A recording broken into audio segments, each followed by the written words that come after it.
Welcome to the Queen City. Great to see everybody. First, a thank you to our exceptional team at the American. I can't thank these people enough. The relentless effort they put in, the creativity, that's why we're here in Charlotte today. Thank you to the great people of the Charlotte Convention Center, the Marriott City Center, Visit Charlotte, the Charlotte Regional Visitors Authority, and my great friend Danny Morrison from the Charlotte Sports Commission is here with us today. To our presidents, chancellors, athletic directors, women's administrators, faculty reps, thank you for your leadership in my first year. Your efforts have just continued to make the American a great place. Welcome to Lisa Campos. I just saw her walk in with her son, Christopher, who, get his resume, he's like a future administrator in the college space.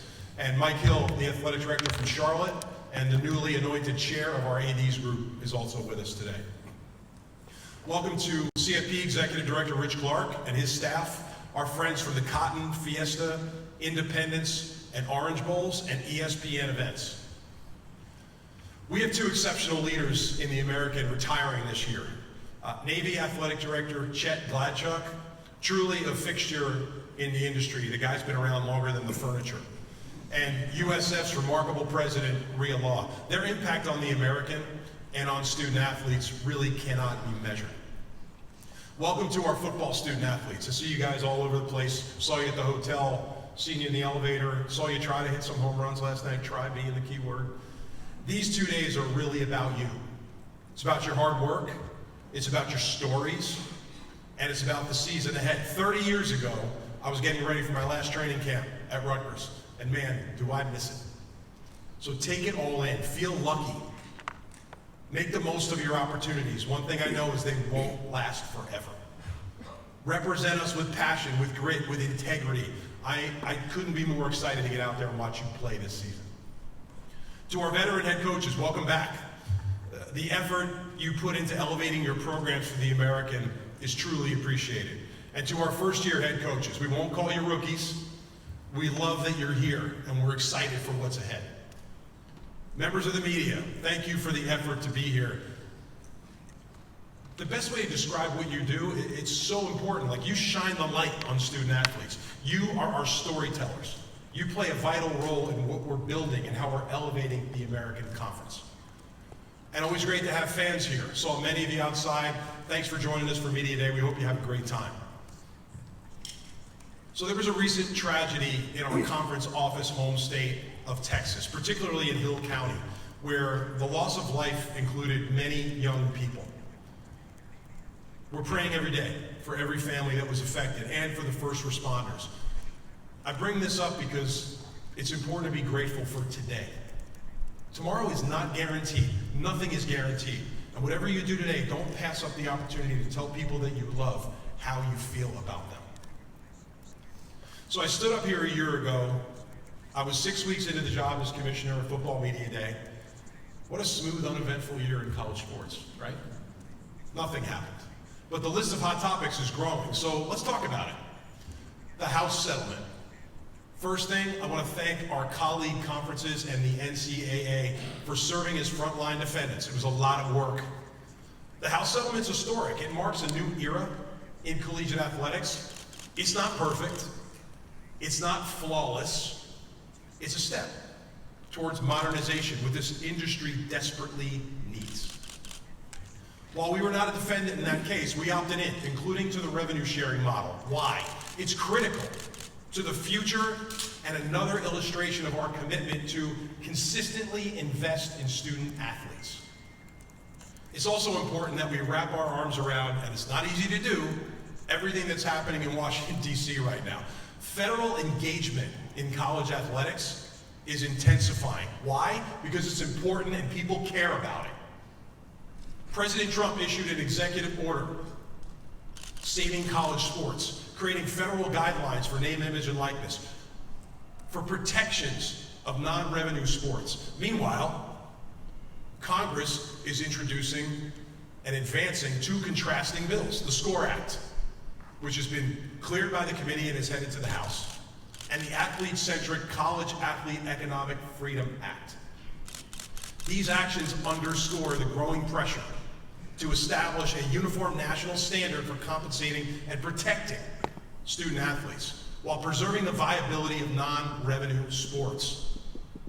We also have to ensure Title IX compliance within. There's a lot of things going on that are moving. Why? Because people care so much about this thing.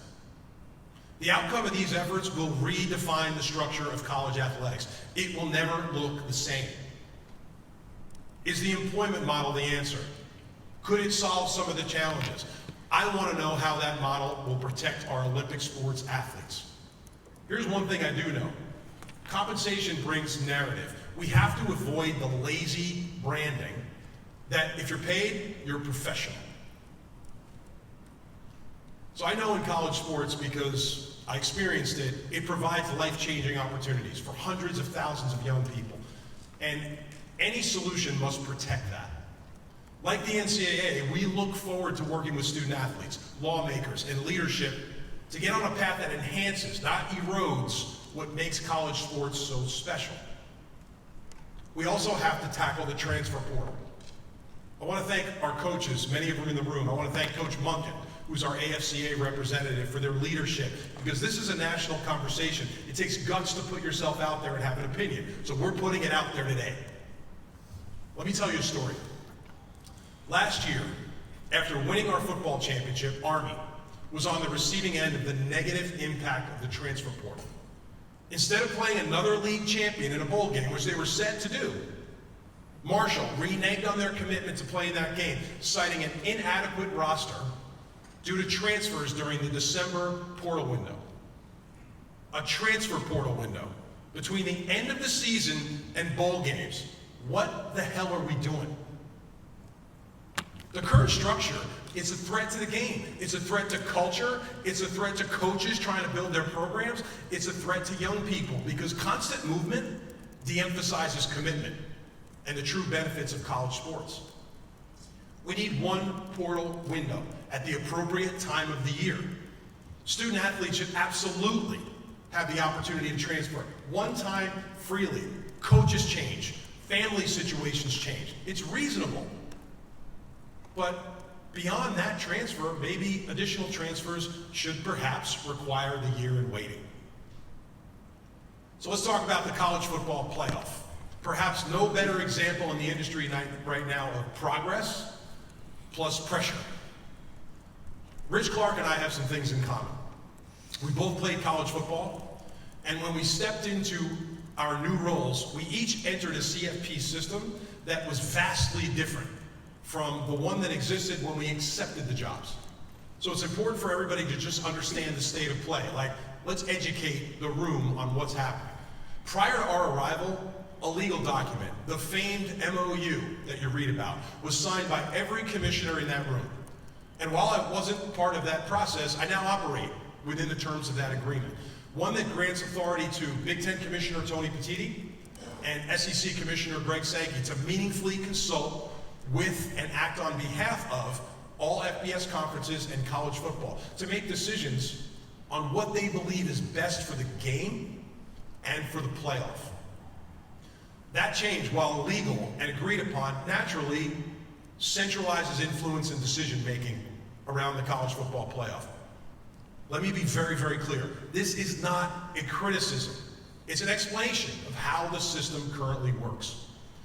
Every commissioner in FBS has the responsibility to ensure that the decisions that are made with the full breadth of college football and the ecosystem in mind, not just the most powerful corners of it. Tony Petitti is a strong advocate for his league. I have great respect for him and the experience and the passion that he brings to the table. Greg Sankey has long been one of the most knowledgeable and steady voices in college athletics. He cares deeply about the game and about the overall health and success of college sports. But in that room, we work for college football. All of us, including me, work for college football. Thousands of student athletes, coaches, fans. The collective voice has to reflect the entire sport. As Commissioner Sankey shared last week at Media Day, we have a format right now. The 12-team format that was positive a year ago in just its first year. Proposed formats such as the 4-4-2-2 whatever for certain conferences, run the risk of removing a vital element. It's table stakes, this element. For athletes, coaches, fans, the opportunity to earn it on the field. The excitement of what's possible. Line up, play the games. Like, let's see where the chips fall at the end of the year. Let's not send a terrible message to student athletes that their opportunity is not as important as others. They have the same goal. I got news for you. These guys sitting back here want to play for the national championship, just like every student athlete in America. So I'm going to be clear about the American and our position on the format. It's this. We are supportive of a format that preserves our access and provides the opportunity to earn more. We believe in a format without anything being guaranteed to any conference. The 5 highest ranked conference champions should continue to receive an automatic bid, plus a significant number of at-large opportunities, giving anyone the opportunity to earn a spot. Winning on the field, a true merit-based system. We are continuing to audit the selection process, how metrics are used, how fairness is measured, how the system can evolve the right way. This is an important exercise for the future. Don't forget, the BCS did not fall apart because of the format. It fell apart under the weight of confusion, favoritism, and protecting certain programs over others. Like, have we learned nothing from history? That's what the CFP was built to fix. Let's talk about modernizing, protecting, and growing our business. And yeah, it's a business. Business is not a dirty word. This is a mission-driven business. While the world of college sports, including me, debates the symptoms, realignment, collectives, NIL, legal, governance, the root issue remains unchanged. The economics of college athletics simply don't make sense. The business is unsustainable. It's undervalued. It's not been optimized. And I'll tell you this, optimizing it is going to take collective action. It's going to take everybody, and it's going to take guts. It's time to stop apologizing for wanting to generate more revenue and running a business. Our business is investing in college athletics. College athletics, and I say this to all of our presidents every chance I get, is the single strongest marketing arm of any university. It creates more exposure, more interest, more applications, and more enrollment. In any business, you have to just start with your goals. What's our North Star? I know what ours is. To create opportunities for young people to play sports, go to college, earn a degree, set them up for their lives. I can say this stuff because I'm a product of this system. And to this day, even though it's been 30 years, I'm a huge believer in it. Athletics teaches us so many things that will differentiate student athletes from everybody else. Resilience, discipline, how to handle adversity, being a great teammate, and most of all, what every parent wants for their children, life skills. We should be really thoughtful and very careful about building a future for only the top 2%. Because guess what? We got 98% over here that demand our leadership and a meaningful experience. That's our responsibility. With our clear goals in mind, here's a couple ideas. Instead of cutting sports and cutting roster spots in response to the House settlement, we should be adding them. By creating new opportunities, new sports, new roster spots for full enrollment, non-scholarship student athletes to compete in athletics, universities can generate incremental tuition and revenue while deepening affinity, creating more community, and expanding their access. This isn't just good for student athletes in college sports. This is great for the bottom line at universities. The industry needs revenue. Let's add sports, let's add spots, let's get on offense and turn campus-wide challenges into growth opportunities. Here's another idea. No single conference or private capital firm in the world can match the upside of collective action. A common sense solution is to unify our media rights across FBS, just like the pro leagues do. We can dramatically increase the total revenue and create a financially sustainable model for the future. Like, there's a pie of revenue out there, but the pie can be so much bigger for every institution. At the American, like, we're not trying to eat off anybody else's plate. We believe the Autonomy 4 deserve more revenue given the value they bring in television viewership, attendance, sponsorship, and more. But I've seen the potential upside of consolidation. I've seen the numbers. They're backed up by data. Revenues can triple. So after a year-long process, on Monday, we officially launched the modernized brand of the American Conference. This is an intentional, strategic evolution of who we are and what differentiates us. And it creates a pathway to business growth, commercial growth, a bigger national presence, and increasing our competitive position.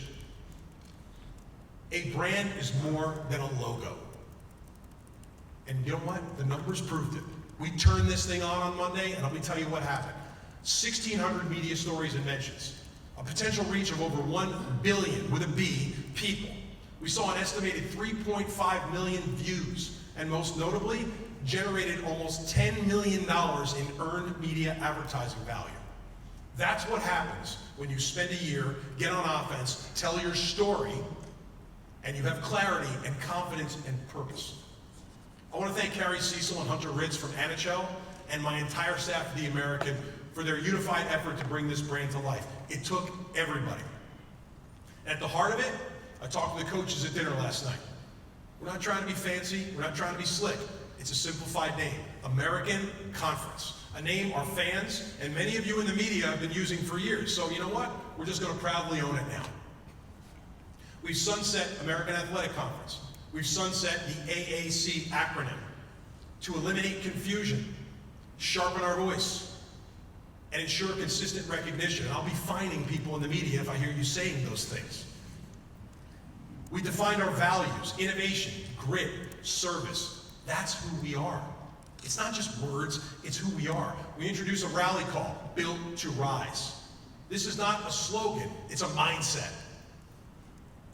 Innovation is about having guts, taking risk, being first.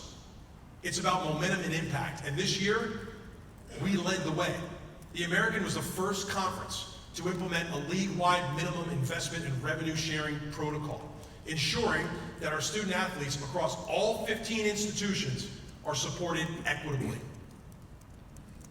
We also introduced a new performance-based revenue distribution model to reward competitive success in football and basketball and encourage aggressive non-conference scheduling. Excellence in this league is expected, it's earned, and it's incentivized. To supercharge our business and our revenue growth, we launched American Rise Ventures, a wholly owned commercial division. At the helm is Brian Kalpa, our Chief Commercial Officer, and Kelly Sargenti, our Senior Director of Partnership Marketing. Their relationships, experience, and quite frankly, their energy are already taking this league to the next level. We're proud to be part of the ESPN ABC family. We're grateful for the broad-based exposure they provide. We're consistently prominent across the Disney family of networks on national television. It showcases student athletes. It showcases our programs. We're also proud to be partnered with CBS, where some of our top basketball is showcased on broadcast television. Last year, 52 million people watched American football last season. 17 of our games topped 1 million viewers, with many racking up 2 to 4 million viewers. The American Conference Championship game has aired on broadcast on ABC for 10 straight years. This year will be number 11. Army and Navy have been tremendous additions to our conference.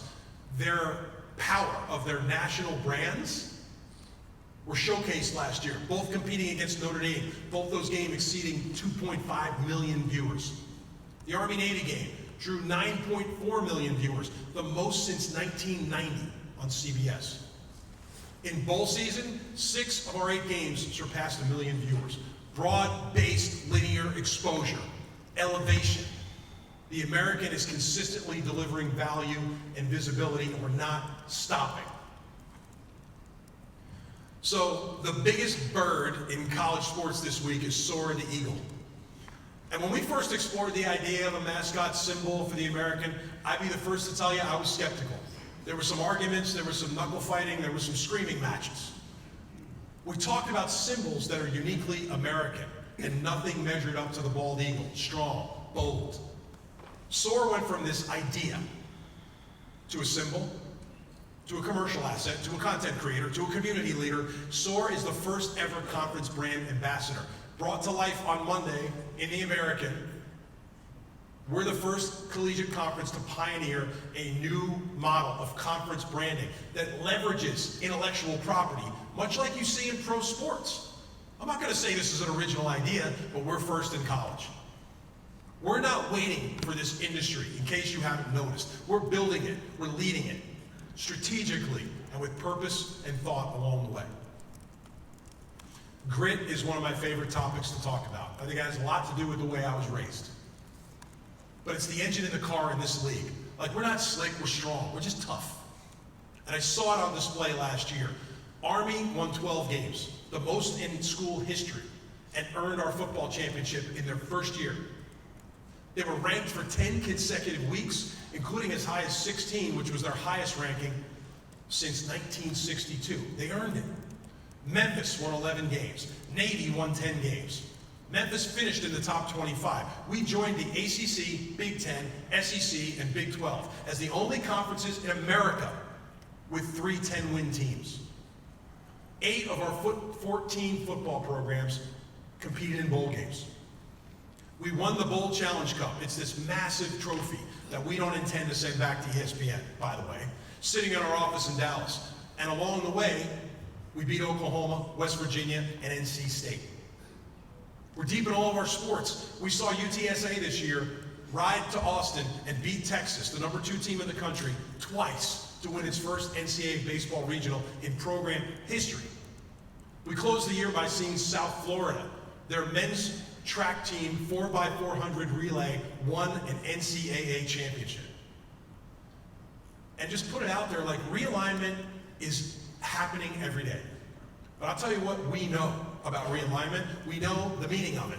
We know the meaning of other conferences wanting your members. It's the ultimate compliment. It reinforces the quality of our institutions, the character of our programs, and the power of this conference. The American builds strong, competitive, resilient programs. So I'm not surprised to be the constant target of realignment. We're building a league with values, a league that has vision, a league with the guts to be first. Last and maybe most important is service. It's our call to lead beyond the field. And I'd be remiss if I didn't say it's important to acknowledge the leadership and the selfless dedication of the men and women enrolled in our 2 service academies. 4 of those student athletes are with us here today. Our cadets and midshipmen embody this mission of service every single day. This past year, every one of our institutions earned academic-based NCAA revenue distributions, a rare and remarkable accomplishment. Memphis had 2 student athletes named as NCAA postgraduate scholars, one of the most competitive academic honors in the country. Our own SAC chair, Jack Kersey, and tennis student athlete, Pablo Alemani. Sadie Golden in North Texas received $12,500 in tuition assistance through the CFP Foundation's Extra Yard for Teachers program. Proof of purpose and service-driven partnership. I could go on and on, but we've got other people you want to hear from more than me, so I'm going to close it out, but I'm always grateful, and I want to say thank you to everyone. Being here is a commitment. What our coaches and student athletes do and my staff do is a commitment. It takes people to make this thing work, and I couldn't be prouder of the people that we have in this conference. We are the American. We're not anybody else. We're not trying to be anybody else. We know who we are. We know what differentiates us. Innovation, grit, service. And the one thing we will continue to do is do our talking on the field. This conference is built to rise. What's ahead of us couldn't be more exciting. So with that, thank you, and I'll open it up to questions. Thank you, Tim. All right, for members of the media, if you have a question, please raise your hand. We'll get a microphone over to you. And for the courtesy of Tim, please just introduce yourself and your media outlet. Start over in the front row over here, please.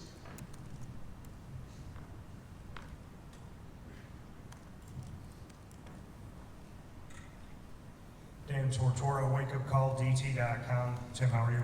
Hey, Dan. To look at all the different points that you made, like you said, we're not trying to be anybody else. As we look at this college football playoff world and this landscape, what is it about the teams within this conference that you feel like has spoken on the field and does have that place and carves out that opportunity for the college football playoff connection? Why the American should be a piece of not just the conversation, but the actual seeding every season? Here's what I know. The student athletes sit in the back, and the coaches that are in this league and that I had the opportunity to spend time with last night at dinner, I know what our expectation is to be in the college football playoff this year. I don't think you're going to find anybody in this room in our conference that doesn't believe that and intends to prove that. If you go back a year ago, somebody said to me, how do you know as a commissioner that football season is successful? And I would just tell you, why do I think we belong in that conversation? I'm not going to tell you why. All we got to do is look at last year. We had 4 teams in the national conversation in mid-November. We belong there. Like the fact that Navy and Army and Tulane and Memphis are in that national conversation with 2 weeks left in the regular season says everything we need to say about the American. This league has competitive depth. There were some times, during the year, you'd say, well, I know what's going to happen in this game. I gave up. I think we were an unpredictable league with competitive depth, and I think that's the strength that ultimately moves us over the line. Other questions, please? We'll go in the back. Same thing.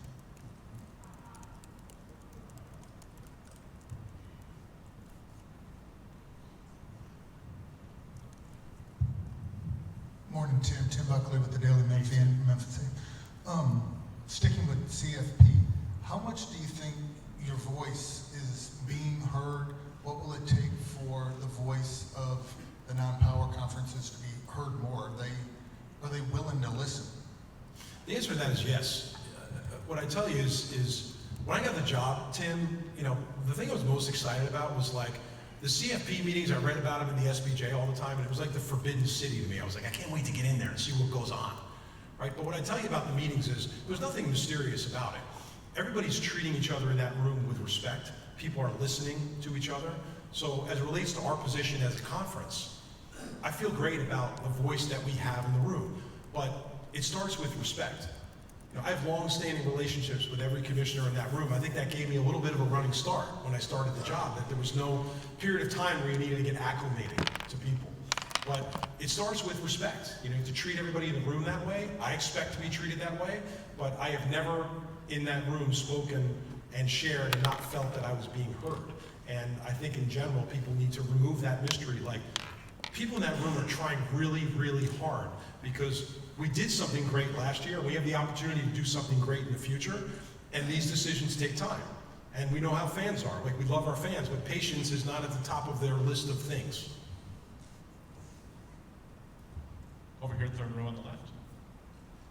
Good morning. Hunter Bailey with the Charlotte Observer. Tim, I'm curious. We've seen an increasing number of conferences around the country providing student-athlete availability reports. Is that something you foresee for the American moving forward? Yeah, so thanks for the question, Hunter. We are rolling out player availability for this season. And I want to just tip my cap to the coaches. They spent a lot of time on this with Jamie Hickson and Shane Elder and our football group at the conference. Again, we're not reacting to anything.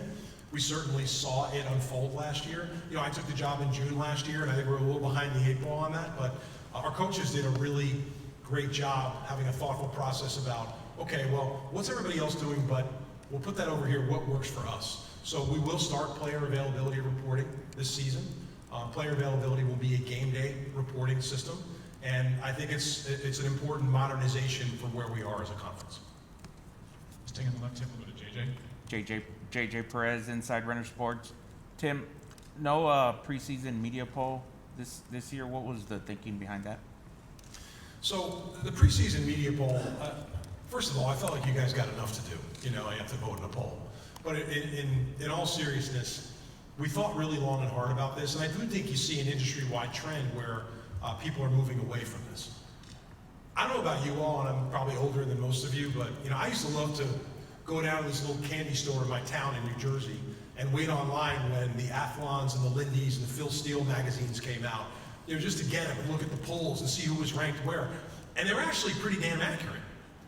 I think the reason we're moving away from this now is I think it's more difficult to actually put your finger on how this should look, given that rosters look dramatically different every year.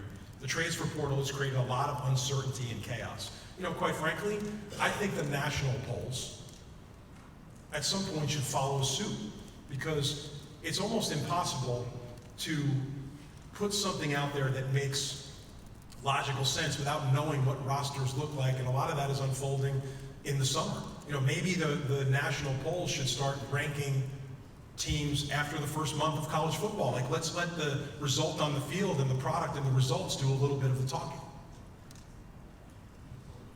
Over to the far right. Hi, Thomas Christopher from the League Winners. The ACC introduced a new a safety protocol protecting players, staff on the field going forward. Has the American ever thought about doing something like that? Is that something that's in your guys' wheelhouse and something you're going to roll out in the future? Yeah, Thomas, thanks for the question. So, you know, I have a terrific relationship with Jim and the staff at the ACC. I think Jim is one of the great leaders in our industry right now. And, you know, they're making some moves, I think, that are really important.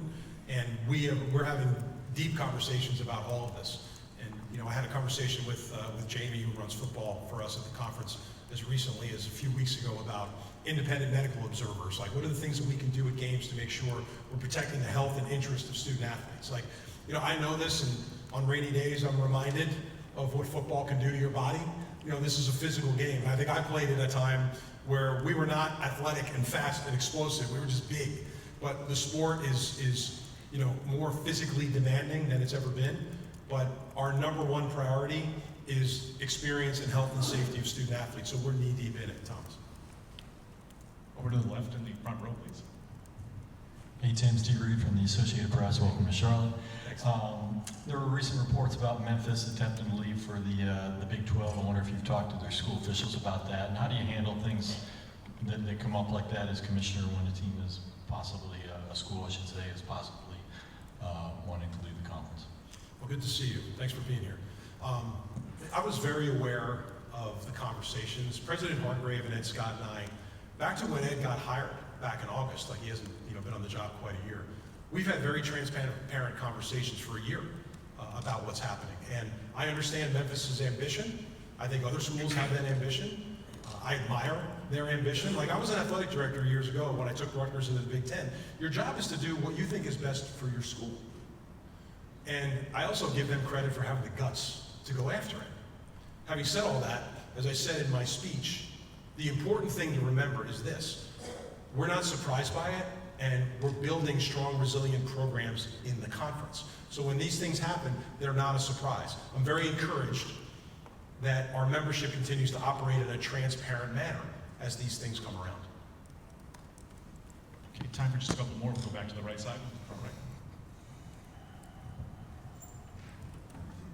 Jonah. Hey Tim, Jonah Dillon, Commercial Appeal.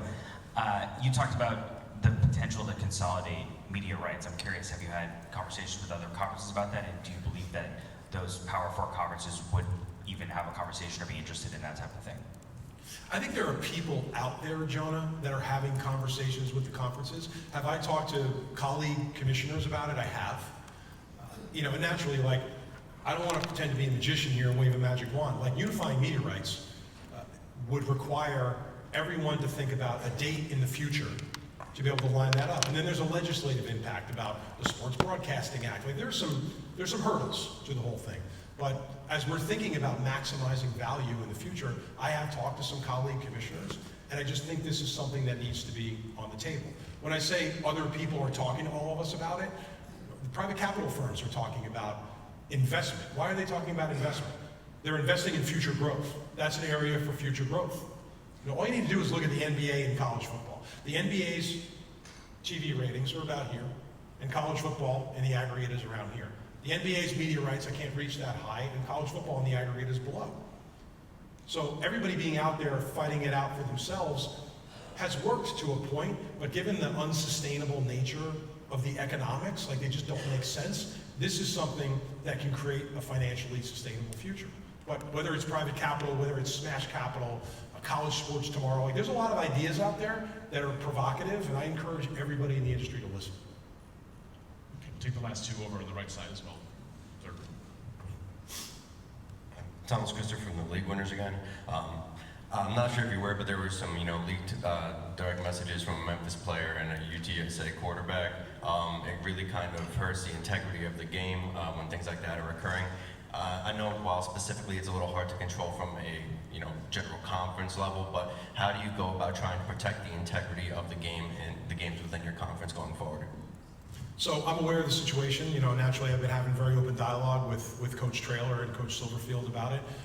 They're going to address it. I don't think it's really for me to address, but certainly we're aware of it and we're supporting the schools in it. But what I can tell you is there's really not much to this story.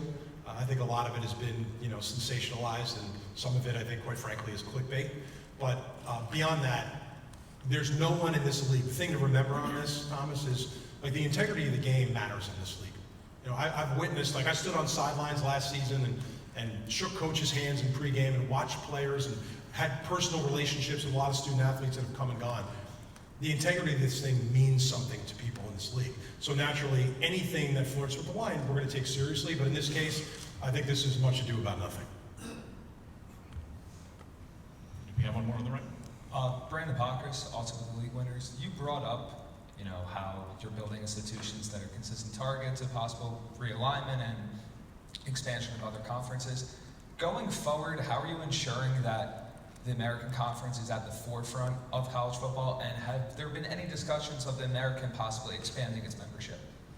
So there are many elements of that speech, which I apologize, I know was a little longer than I would have liked, but there are many elements of that speech that answer your question. Like, how are we advancing our agenda? How are we building? Like, we're building on the business side. We actually built a brand that's clear and meaningful. We have core tenets like innovation, grit, and service. There's no better way to describe football in this league. So a lot of it has to do with how we're framing our business future up and how we're framing our brand. As it relates to expansion, listen, expansion's been around since the beginning of time. I participated in it when I was athletic director at Rutgers. Kind of ironic that I took Rutgers out of a league that became the American Conference, and here I am up here as commissioner, okay? But it's been around for a long time. But the thing that's most important to our membership about expansion is we will not expand to just expand. If there's an opportunity for the American that brings incremental value to the league, naturally it's worth exploring. But expansion can't just be about money, it's got to be about alignment. You have to find the right partnership. So we're very, very thoughtful about all of those conversations. But the one thing I won't do is I will not dilute this league financially. If there are opportunities out there for us to increase the value, to increase the profile, to bring more members in that line up with innovation, grit, and service, then naturally we'll explore that. Okay, we'll make that one the final question. Tim, thanks so much for the time today. We're going to get started with the runner show up here at the podium in about 5 minutes or so, and the breakout sessions will begin next door in Ballroom D. Thanks so much. Thanks, everybody.